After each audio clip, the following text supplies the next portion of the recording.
მოგზაურობას განაგრძობს მეცხრე არხი საინფორმაციო სამსახური. ეს არის ახალი 6-ე სოფო ჩაკვეტაძესთან ერთად საღამომშვიდობის. ცოტა ხნის წინ თაცმედის ბიზნეს ცენტრი უკომენტარო დატოვა შეერთებული შტატების ელჩმა რიჩარდ ნორლანდმა. ბიძინა ივანიშვილი მთავრობის ახალ შემადგენლობას ხვალ დილის 11 საათზე წარადგნეს. კოალიციის ლიდერი ახალი მინისტრთა კაბინეტის წევრებს ხვალ ცენტრალურ ოფისში დაასახელებს. კონსულტაციები ახალი მთავრობის ფორმირებასთან დაკავშირებით ივანიშვილთან 4 ოქტომბრიდან მიმდინარეობს. გუშინ უკვე გამოიკვეთა მინისტრობის რამდენიმე სავარაუდო კანდიდატი. კონსულტაციები დღეს დილიდან გრძელდება. დღესვე თაცმედის ბიზნეს ცენტრში სტუმრად მსახიობებიც მივიდნენ. ისინი აცხადებენ, რომ სადელზე არიან მიწვეული.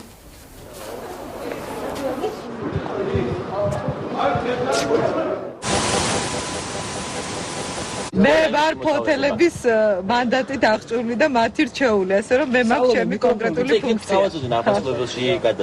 მე ჩემს ამომრჩეველთან უნდა ვიყო, ეს ვიცი ნამდვილად, ასე რომ ბატონი ბიძინა ხვალ გააკეთებს განცხადებას და ყველაფერს იტყვის. მე 12 წელიწადია აქ დავდივარ შვილებო. 12 წელიწადია. ო, შაბათ, კვირას მოვდივართ, ვიკრიბებით ხოლმე. დავიზევით, აპარაკობთ, მეგობრები, ახლობლები. ხოლმე დღეს ახლა მოვიდეს ხელი ჩამოსარტყმა და მისალოთ. მეგობრული ვიზიტია, მე ხა 80 წლის გაზე ამია ახლა მთავრობაში. მთავრობის დაკომპლექტების შიდა კონსულტაციები მიმდინარეობს. უარ მიიღებთ მონაწილეობას ამ კონსულტაციებში. არა, გენაცვალე. ეგ ჩემი პროფესია არ არის. ეგ ჩემი საქმე არ არის. ჩემი საქმე არის კარგად ვითამაშო, არტისტობა. თუ კარგად რატო არ მოვულებთ ხოლმე კარგად ვითამაშო, თუნდაც თამაში, ა? ზაზა ბურჭულაძის მხარდამჭერი არცია თაბუკაშვილის ქუჩაზე პოლიციის შენობასთან წერლის მეგობრები შეიკრიბნენ. არციის მონაწილეები სამართალდამცველებისგან იმ პირის ვინაობის დადრინას და დასჯას ითხოვენ, რომელიც ბურჭულაძეს გუშინ საღამოს ქუჩაში დაესხა თავს. წერლის მეუღლე სალომე ჯაში მომხდარს გადაცემა პოლიტმეტრში გაზეთ ასავალ-დასავალი ჟურნალისტის ზაზა დავითაიას რამოსლას უკავშირებს, რომელმაც ბურჭულაძის მოთხრობიდან ტექსტი წაიკითხა. შევახსენებთ, რუშენ რუსთაველის გამზირზე უცნობმა პირმა ბურჭულაძეს ფიზიკური და სიტყვიერი შეურაცხყოფა მიაყენა ტვინის შერყევით სახლში წევს. ბურჭულაძის ფიზიკურ ანგარიშწორებაზე აქტიურად ალაპარა, პროვოცირებელი შეიძლება გახდეს. ძალადობა ნებისმიერ შემთხვევაში არის დასაგნელი და ამ ძალადობის ასე თვალის დახუჭვა ამ ძალადობაზე ნიშნავს იმას, რომ წაქეზდეს მორიგი ასეთი აგრესია, თუნდაც არტისტები. ჩვენ ვითხოვთ პოლიციისგან, რომ დაუყოვნებლივ დროზე აღძრას საქმე, გამოიძიოს სამართლიანად. უბრალოდ ქუჩაში გამრავლმა ზაზას მიაყენა სიტყვიერი და ფიზიკური შეურაცხყოფა. ანუ შეაგინა მას და დაარტყა, ასე ვთქვათ. იმის გამო, რომ წინა დღით მაესტროს ეთერში ასავალ-დასავალის რედაქტორმა მისი ნაწარმოებიდან წაიკითხა აბსოლუტურად კონტექსტიდან ამოგდაჭილი ფრაგმენტი, რომელიც მაყურებელმა როგორც ჩანს აღიქვა, როგორც ზაზას პირადი აზრი და პოზიცია. როგორც შეიძლება პრეზიდენტი იყოს ოპოზიციაში, როდესაც ის მთელი ქვეყნის პრეზიდენტი. ეს არის ამონარიდი კათოლიკოს პატრიარქის დღევანდელი საკვირაო ქადაგებიდან. მის მოუწმინდესობამ საპატრიარქოში შვეიცარიის პარლამენტის თავმჯდომარის სტუმრობაც დაიხსენა, რომელმაც უთხრა, რომ მას ოპოზიცია არ ჰყავს. ილია მეორემ იმედი გამოთქვა, რომ მთავრობაში განხორციელებული ცვლილებები საქართველოსთვის სასიკეთო იქნება. შევახსენებთ, მართლმადიდებელი ეკლესია დღეს მოციქულთა სწორის წმინდა თეკლას ხსენებას აღნიშნავს. წმინდა პირველმოწამემ ქრისტეს ჯულზე უამრავი კერთმსახური მოარწია, რის გამოც ეკლესია მას მოციქულთა სწორს უწოდებს.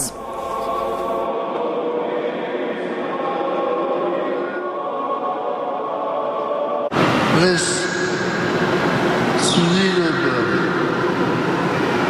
რომელიც მოხდა საქართველოში, ეს ყველაფერი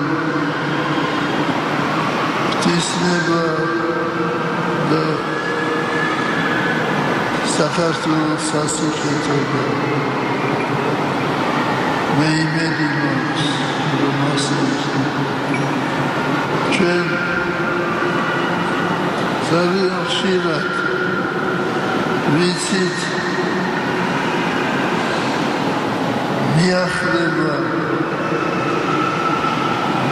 თითქოს დავუახლოვდით ჩვენ რაღაც კრიტიკულ მომენტს თითქოს უსკრუს დავუახლოვდა საქართველო, მაგრამ თვისდება ძლიერია, თვისგანდება და რამდენჯერ ჩვენი ისტორიის მანძილზე რამდენჯერ გადაურჩენია უყურს ჩვენი სამშობლო. როგორ შეიძლება პრეზიდენტი იყოს ოპოზიციაში, როცა მთელი ქვეყანა მთელი ქვეყნის პრეზიდენტია. საქართველოს პრეზიდენტი კი დღეს თბილისობის დღესასწაულზე აბანა თუბანს ესტუმრა და რეაბილიტირებული ლეხუთახევი დაათვალიერა მიხეილ სააკაშვილი თბილისობის სტუმრებს შეხვდა და დღესასწაული პირადად მიულოცა. ქვეყნის პირველმა პირმა სხვადასხვა ქვეყნიდან ჩამოსულ ტურისტებთან ერთად სამახსოვრო ფოტოებიც გადაიღო.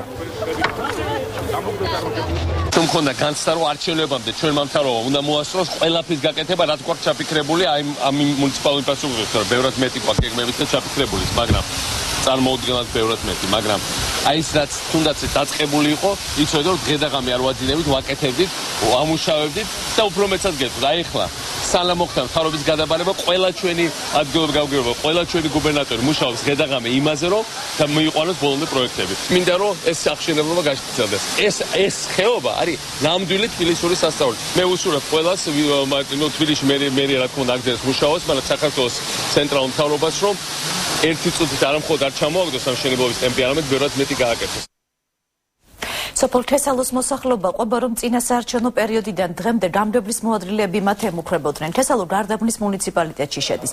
ადგილობრივების თქმით მანუჩარ ჯოხაძე და არაზ მამედოვი აფრთხილებდნენ რომ თუ ისინი არჩევნებში ერთიან ნაციონალურ მოძრაობას არ მისცემდნენ ხმას ყველა მათნას დაიჭერდნენ. ერთ-ერთი თესალოელის რასან უსამოვის თქმით უბანზე მისულ ამომრჩევლებს აფრთხილებდნენ რომ ხმის მისაცემ კაბინაში კამერები ეყენა და თუ ისინი 5 ნომერს არ შემოხაზავდნენ პრობლემები შეექმნებოდათ. გარდაბნის მცხოვრებლები და სასულიერო პირები დღეს коалиция ქართული ოცნების ოფისში მამუკა არეშიძეს შეხვდნენ და ყველაფერი უამბეს. Нас тоже заставили, чтобы мы люди нас верить. ბევრი დარღვევა იყო, ჩვენ დაგვაძალეს რომ ხმა 5 ნომრისთვის მიგვეცა, შეგვაშინეს. ჩემი ძმა პირობით საჯელს იხდის, გამგებელმა თვითონ მითხრა რომ თუ ხმას ნაციონალურ მოძრაობას არ მივცემდი, ჩემ ძმას ციხეში დააბრუნებდნენ. რა უნდა მეკნა? ხალხი შევკრიბე და ყველამ 5 ნომერი შემოვხაზეთ. ახლა ისე ვაშინებენ მოსახლეობას, ეუბნებია რომ ესენი მტრები არიან, მანქანებს წაგართმევენო, სახლიდან ვერ გამოხვალთო. ჩვენ სოფელში 80%-მა მაგათ მისცა ხმა, ეშინოდათ რომ პრობლემებს შეუქმნიდნენ. მიწები წაგვართვეს, ხალხი ყველაფრის გარეშე დატოვეს.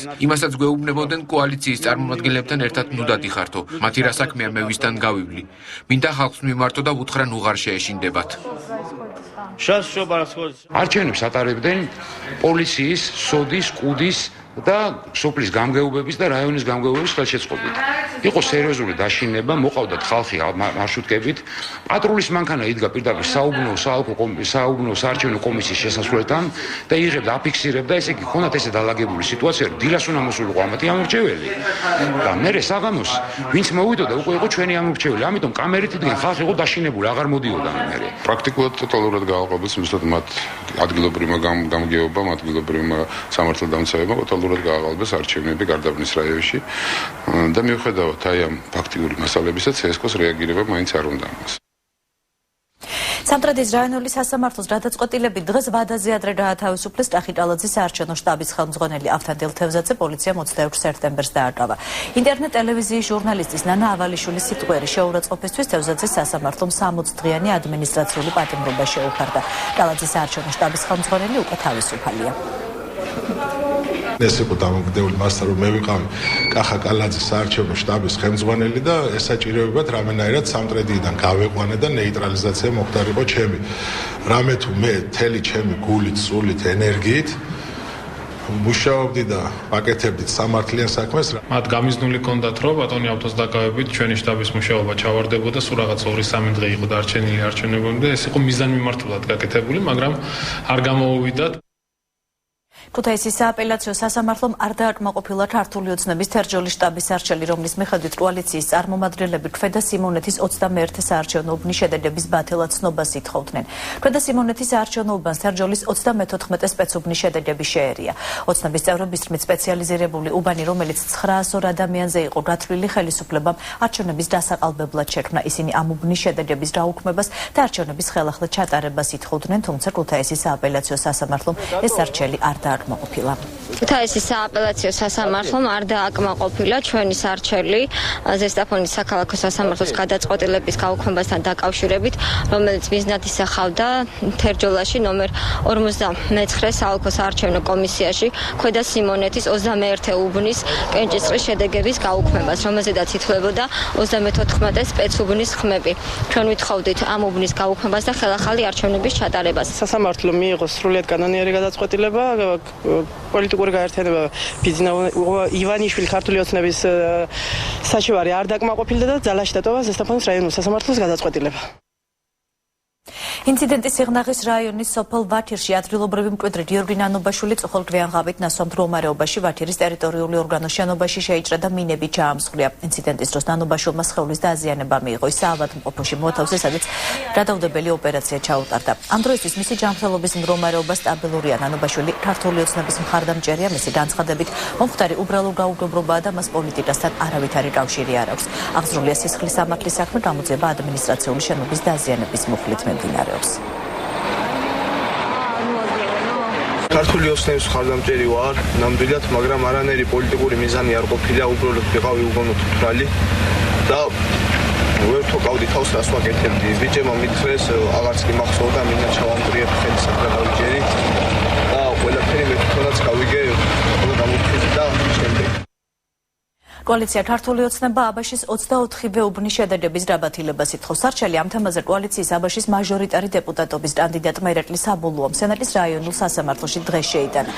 საბულუას განცხადებით, აბაშაში ადრილი ჰქონდა ამომრჩევლებისა და კომისიის წევრების მოსყიდვა. შემაჯამებელი ოქმების 80% არ ბალანსდებოდა. ეწერის და სუჯუნას უბნები და კი საარჩევნო ყუთიც გაიტაცეს. საბულუას განცხადებით, სასამართლოს კოალიციას დარღვევების ამსახველ ვიდეო მასალას წარუდგენს. შემაჯამებელი ოქმების 80% არ ბალანსდება. მე ჩვენს ამომრჩეველს ქართულ ოცნებასთან ერთად შევპირდი, რომ თითოეული ხმა იქნებოდა დაცული, რომ მათ ხმას ვერავინ მოიპარავდა. ამიტომ ჩვენ გამოვიყენებთ ყველა სამართლებრივ ვერკეთს. დღეს ჩვენ მიმართავთ სასამართლოს, რათა აბაშაში ჩატარებული, გაყალბებული არჩევნები იქნას ცნობილი ბათილად.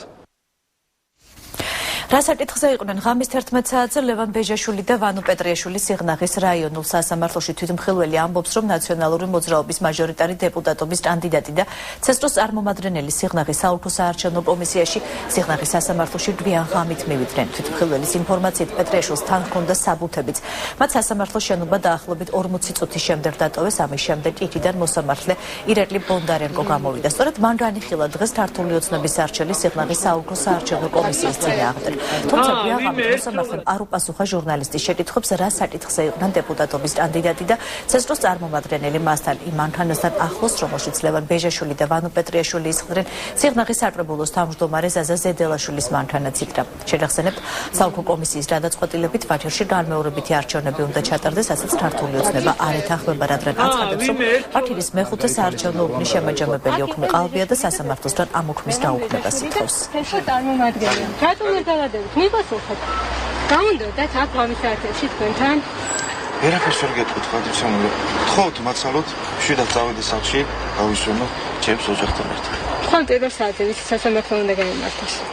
შეგიძლიათ მოვძანდეთ დილით და შეიტყვით ყველაფერს. ხომ პირველ საათზე უნდა გაიმართოს ქართული ოცნების საჩივრის განხილვა. რატო ბრძანდებით აქ შუაღამისას? მაცალოთ შეიძლება. გამონდოდათ ლევან ბეჟაშვილს და პეტრიაშვილს შუაღამისას თქვენთან. ხომ ვანო პეტრიაშვილი და ლევან ბეჟაშვილი სასამართლოში შესულები ღამის საათებში. კი, ორივე დავინახე. და პეტრიაშვილი იყო საბუთებით ხელში, რომ გამოდიოდა სასამართლოში შენოვიდან. მან არ გაითვალისწინა უამრავი უთხოვარი მტკიცებულება, რომელიც წარდგენილი იყო სასამართლოში. ეს იყო როგორც ნამდვილი ოქმი, რომელიც ხელმოწერილი იყო დამოწმებული კომისიის თავმჯდომარის ბრძოლის მიერ, რომელსაც ხელს აწერდა კომისიის ყველა წევრი, რომლის მონაცემების რეალობა აღიარა თითქმის კომისიის ყველა წევრმა, ასევე დამკვირვებლებმა და წარმომადგენლებმა. ყველანაირი კანონიერი საფუძველი არსებობდა, რომ გადაწყვეტილება გამოიტანა ჩვენ სასარგებლოდ, თუმცა მიიღო კანონშევსებიანი გადაწყვეტილება, რომელსაც კიდევ ერთხელ აღნიშნავ, აუცილებლად გავასაჩივრებთ სააპელაციო სასამართლოში. ჯერ კიდევ გუშინ ღამე ბეჟაშვილი იმ კრიმინალ პეტრიაშვილთან ერთად საღამოს 12 საათზე იმყოფებოდნენ სასამართლოს შენობაში და ახდენდნენ ზეწოლას მოსამართლეს. იმში როცა მან გადაწყვეტილება არ გამოიტანა, მე უკვე ვიცოდი, რომ ეს კიდევ შეათანხმებდა. ეგ დამოუკიდებელი სასამართლო რა თქმა უნდა ეს არ არის.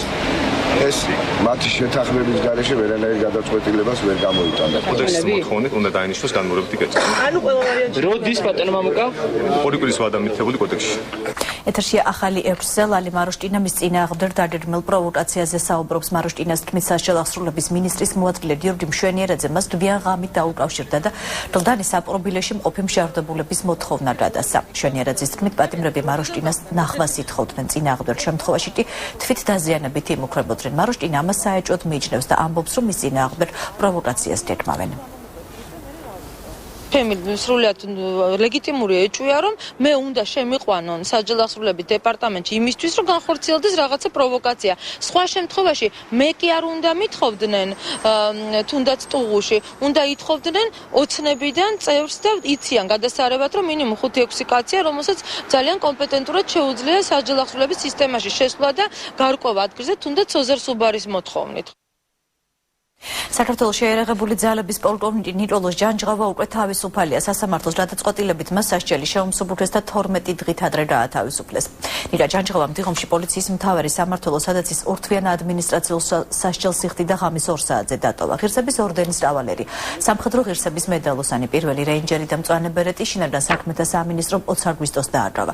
მიზეზი პოლიციის თანამშრომლის მოწოდების დაუმორჩილებლობა და წინააღმდეგობის რაწევა იყო. ჯანჯღავას ადმინისტრაციულ პასუხისმგებლობაში დაკავება 60 დღის ვადით შეეფარდა. აღსანიშნავია, რომ ოჯახის წევრები მუქარისა და ზეწოლის გამო არჩევნებამდე არც კომენტარს აკეთებდნენ და მომხდარის შესახებაც არ საუბრობდნენ. ჯანჯღავას ადვოკატი აცხადებს, რომ ის პოლიტიკური პატიმარი იყო. 1 ოქტომბერი რომ არა, ჩვენ ახლა აქ არ შევხვდებოდით. მაგრამ ბევრი არის კიდე გასაკეთებელი. ჩვენ არ უნდა დაგვავიწყდეს, რომ არქიტექტორი ამ უკანონობის კიდევ არის თავის ადგილას და აგრძელებს თავის ბნელ საქმიანობას. ჩვენ არ უნდა დაგვავიწყდეს, რომ მოსამართლე, რომელმაც მიიღო ესეთი გადაწყვეტილება, რომელსაც ნახა ესეთი ინტერპრეტაცია კანონის, დღესაც ღებულობს გადაწყვეტილებებს. ჩვენ არ უნდა დაგვავიწყდეს, რომ პატრულის ფორმაში გამოწყობილი ბანდიტები დღესაც დაწრწიან ქალაქში და შეიძლება ამ მომენტში აპატიმრებენ ვიღაც უდანაშაულოს. და რაც მთავარია, ჩვენ არ უნდა დაგვავიწყდეს, რომ საქართველოში დღეს არსებობს ასეულობით უდანაშაულო ადამიანი, რომელიც დღესდღეობით იმყოფება ციხეში. ჩვენ დიდი და კლიანი გზით უნდა ვიაროთ, მაგრამ ჩვენ უნდა გავაკეთოთ ყველაფერი, რომ ესეთი ტიპაჟები, როგორც არის ბაჩანა, დათა და რა თავარია მიშა, ყველამ უნდა აგოს პასუხი კანონის წინაშე. გამარჯვება იქ არა სადაც ძალა, არამედ იქ სადაც სიმართლეა. თვითონ იმავე მოსამართლემ, რომელმაც შეუფარდა თავიდან 80 დღიანი პატიმრობა, იმავე მოსამართლემ, თუმცა აპელაციაში 20 დღით შემცირდა და იმავე მოსამართლემ გამოიტანა 58 დღემდე დაიყვანა. ყოველ შემთხვევაში მე მინდა ერთი განვაცხადო, რომ ეს პოლიტიკური ნება აღსრულდა, ახალმა ხელისუფლებამ, ასე ვთქვათ, გამოიჩინა პოლიტიკური ნება და ნიკა ჯანჯღავა დღეს თავისუფალია, მაგრამ უნდა აღვნიშნო, რომ აბსოლუტურად ყველა სამართლებრივი ბერკეტი, რაც საჭირო იყო მისი პატიმრობის პერიოდში, ჩვენ ყველა გადავდგით, ანუ ყველა საჩივარი შეტანილია, ყველა განცხადება გაკეთებულია. როდორიდან დერნილმა 43 ოჯახმა ზუბალაშვილების 42 ნომერში განთავსებული მუსიკალური აწლედის ყოფილი შენობა დაიკავა. ისინი ცხოვრების უფლებას ითხოვენ და აცხადებენ, რომ შენობა ეკონომიკის სამინისტროს ბალანსია. როდორიდან დერნილი მოქალაქეები ამბობენ, რომ მათ არ მიუღიათ კომპენსაცია, შესაბამისად არ აქვს საშუალება, რომ ბინის თირა გადაიხადონ. მუსიკალური აწლედის ყოფილი შენობას ამჟამად დაცვის პოლიცია იცავს. დერნილების შენობიდან 2011 წლის იანვარში ლტოლვილთა და განსახლების მინისტრის ბრძანების საფუძველზე დაასახლეს.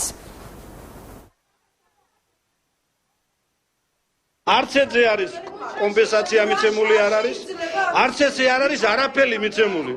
დაყარეს და წამოვიდა ნაკირავებშია ხალხი. ეხლა როდესაც გაიგეს ასეთი სიტუაცია, იქ შევიდა, აქ შევიდა, ამათაც იხემძღვანელეს, მეც ვიხემძღვანელე, მეც მიჭირს ამ მდგომარეობაში. გამიგეთ? შემოვედით. არაფერი ეს გაიტეხა, გატეხილია, ხო და რა ნაგავია. ამ ნაგავს დაცვა უნდა და 2 წლის განმავლობაში იცავდნენ ნაგავს. რა მდგომარეობა ჯერ გარეთ ჩანს, მე რეაქთან, მე ოთახებში მივიდნენ და ნახონ. სად შემოვდივართ, აქაც რო არ გვიშვებენ. სხვა რაღაცაზე უკვე ზედმეტი აქ ლაპარაკი. აქამდე ცხოვრობი ხალხად, ძალიან კარგად იციან, თუ რამე არ მიუციათ, კოდოლში ვერ შევალ და ვერ უცხოვრებ, ჩემზე უკეთესად იციან. დანილებელ ტოლვითა და განსახლების მინისტრ დალი ხომერიტს უყურადღებობაში ადანაშაულებენ. მათი თქმით, სამინისტროს ეზოში უკვე 2 თვეა ცხოვრობენ, რადგან ხომერიტის უწყებას საცხოვრებელი ფართით დაკმაყოფილებას პირდებოდა. დანილები ყვებიან, რომ მინისტრმა არჩევნების შემდეგ მათ მოუწოდა საკუთარ თავს მიხედონ, რადგან მათი დახმარება აღარ შეუძლია. მათივე თქმით, მინისტრის განცხადების შემდეგ ისინი თავდაცვის სამინისტროს ბალანსზე არსებულ ყოფილ ბავშვთა სახლის შენობაში შევიდნენ, რადგან წასასვლელი არ სადაგვთ.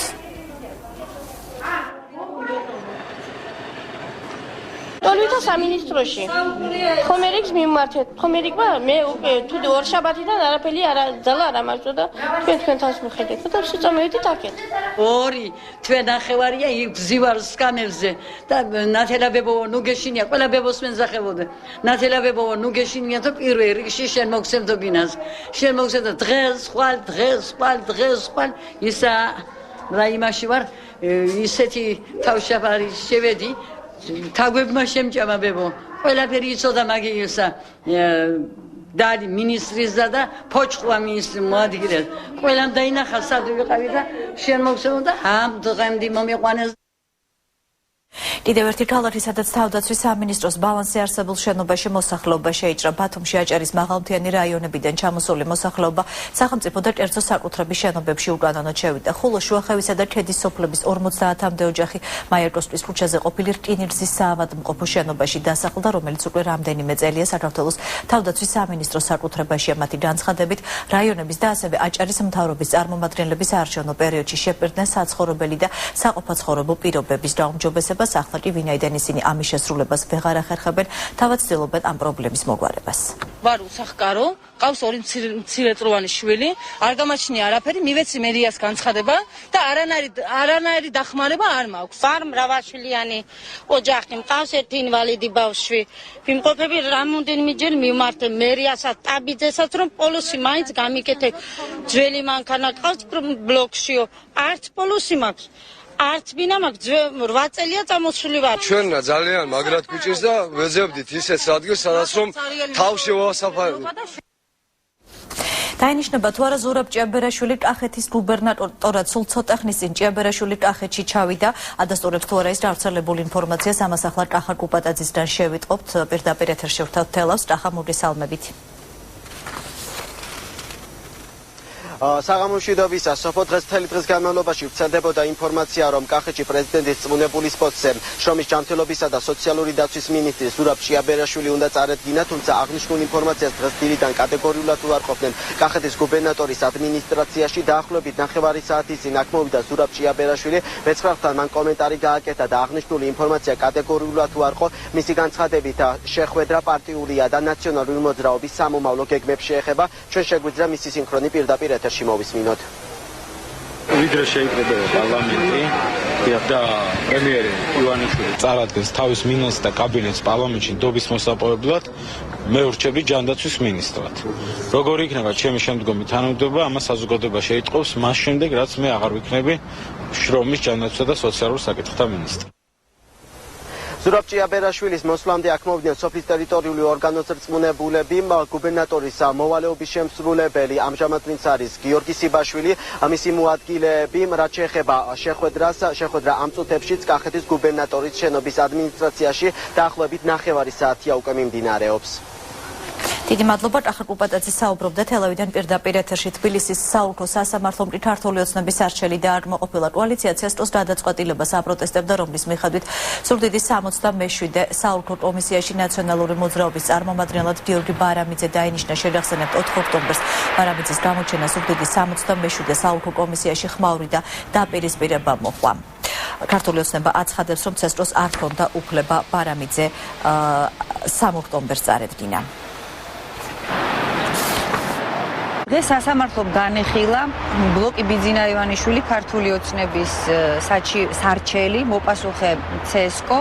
ეს შეეხებოდა CSKO-ს 2012 წლის 3 ოქტომბრით დათარიღებულ ნომერ 504 განკარგულებას, რომლის საფუძველზეც ბატონი გიორგი ბარამიძე ბრძანდებოდა 4 ოქტომბერს ზუგდიდის 67-ე საოლქო კომისიაში, სადაც განიხილებოდა ბლოკი ბიძინა-ივანიშვილი ქართული ოცნების საჩივარი არჩევნების ბათილად ცნობასთან დაკავშირებით ამ ოლქში.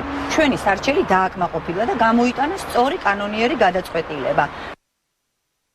ზუგდიდში არჩევნების შედეგების ბათილად ცნობას ითხოვენ. ქართული ოცნების ზუგდიდის შტაბმა დღეს დილით რაიონულ სასამართლოში 77-ე საარჩევნო ოლქში მიღებული შედეგების ბათილად ცნობის შესახებ სარჩელი ხელახლა შეიტანა. გუშინ საღამო შეტანილი სარჩელი მოსამართლემ ხარვეზების რამო არ მიიღო და დასწორება მოითხოვა. ქართული ოცნების ადვოკატის ირაკლი კაპანაძის განცხადებით, კოალიციამ ასევე სარჩელი შეიტანა ზუგდიდის საოლქო კომისიის გადაწყვეტილების ბათილად ცნობის შესახებ. ჩვენ მოვითხოთ თლიანად ზუგდიდის საარჩევნო ოლქში ნომერ 77-ში ყველა საარჩევნო უბნის შედეგების შედეგების ბათილად ცნობას და ამავდროულად საოლქო კომისიის იმ უკანონო გადაწყვეტილების ბათილად ცნობას, რომელთაც იგივე უბნების ბათილობაზე გვითხრა უარე.